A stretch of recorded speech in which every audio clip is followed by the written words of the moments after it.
new card. What do you think?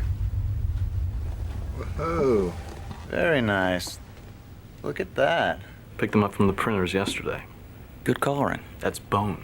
Any scene we were doing every single day, I had the book by my side and I would read through it every single time because Brett had just had so many wonderful descriptions. And I think that was why Mary and I clicked, was because when I first went and auditioned for her, I just went to her apartment and it was just her with a little camera. And I didn't approach it like she said the other actors had, where they were talking about what's his childhood, what's the reason he's become this. I was like, none of that really matters. He's just like this alien. And so as we were doing the scene, I started laughing and she started cracking up, and we both realized we had the same very sick sense of humor, and we were like, oh yeah, all right, this will work between us. She really put herself on the line, you know, and I so appreciate that because she had so many known actors who were stepping up and wanted to do it, and she just said, no, I want Christian, even though all the financiers were saying, we're going to give you no money, and then actually kicked the two of us off. You know, we went and we did a stage reading in New York for it. Willem Dafoe was there, Chloe Sevigny was there,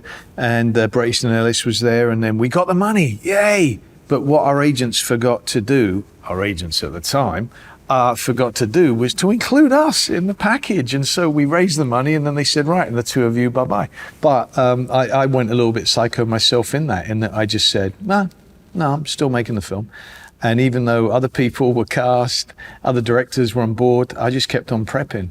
And I would call Mary up and she would say, Christian, they've given it to other people. And I was like, yeah, no, it doesn't matter. We're still going to make it. And she was like, ooh, he's lost the plot. And all my friends were saying that to me, like, what are you doing? And I was turning down. It wasn't like I was getting offered much, but, you know, a couple of projects, not very good ones, I turned them down and kept on going. And lo and behold, look at that. It did eventually come back. So that felt like a great victory. Don't doubt your gut instincts, you know, always listen, always be aware of the style that the director's looking for.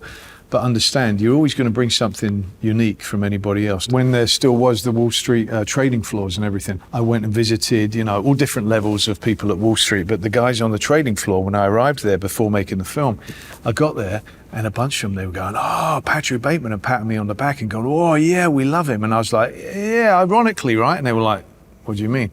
So it was always worrying, even back then. But, you know, clearly, look, it's a satire on capitalism in the 80s, and as such is so bloody far-fetched and ridiculous that, you know, to me, I can't help but think it's hilarious.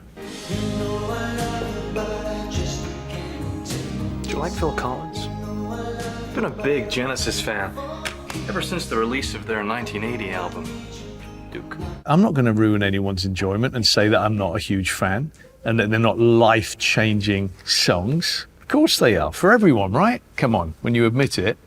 For me, it's music's so much a part of actually building characters as well. You know, like for Amsterdam, David and I were listening to and watching a lot of jazz documentaries, etc. And I use all sorts of different music to help me, you know, get into the mood when I'm working. Because emotion really comes through the ears. You know, something that you notice when you're in the edit room. You really see how you can see the visual, keep that the same, but change the music, and it absolutely changes the way you feel about it. So it's such a, you know, joy of life. Get a goddamn job, Al. You got a negative attitude. That's what's stopping you. I remember somebody threatening me on the street because some people did object to the film getting made and all that. And I remember people saying that they were going to do me harm and stuff like that, you know. And I would actually go like, I remember somebody warned me, must have been a friend of mine who was crazy early on the internet. And they warned me, they called me up and they went, there's some person and they know where you walk every single day and you go down this back alley and they say that they're going to jump on you and they're going to rip your cerebral cortex out of your head. So please don't go down that alley. So of course I was like, I'm going to that alley. I want to see what happens. And unfortunately, nothing. I kept walking up and down it going, where are they? Come on. What's... But nothing ever happened.